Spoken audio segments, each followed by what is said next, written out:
சம்பாதிக்கிறாளாமே. அம்மாக்கு எல்லா கதையும் தெரியும் போல இருக்குது. சம்பாதிக்க கூடாதா? பெரிய டேலண்டட் பர்சன் தான். காசு வந்து விழுந்துருமா? நல்லா ஆரம்பிச்சு கூட.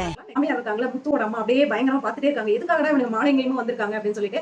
சோ வந்து மாலை போட்டுட்டு இந்த மாதிரி நீங்க இந்த 30 நாள்ல வந்து நாங்க இவ்வளவு சம்பாதிச்சிருக்கோம் அப்படின்னு சொல்லிட்டு கொடுக்குறாங்க. அதை வந்து எக்ஸ்ட்ரா போனஸ் மாதிரி முத்து வந்து கொடுக்குறாப்படி. அதே டைம் மனோஜுக்கு வந்து ஆபீஸ்ல இருந்து அவரோட நண்பர் வராரு, வந்து என்ன சொல்றாரு அப்படின்னா, பாஸ் நம்ம இன்னும் டீலருக்கு வந்து இன்னும் பணம் தரல, அதனால வந்து பொருள் எல்லாம் வந்து தரமாட்டேன்னு சொல்றாரு அப்படின்னு சொல்லிட்டு. அப்ப வந்து மனோஜோட அம்மாக்கு ஷாக் ஆகுது. என்னடா அவன் இப்படி சொல்றாடே, அவன் என்னடா முதலாளி ஆயிட்டு போறான், நீ என்னடா முதலாளில இருந்து கீழே வந்துருவ போல, சரி விடக்கூடாதுடா, நீ தானே இந்த வீட்டுல வந்து முதலாளா, அதாவது தலை ஓங்கி நிக்கணும் நீ தான் அப்படின்னு சொல்ற மாதிரி மனோஜ் கிட்ட சொல்றாங்க.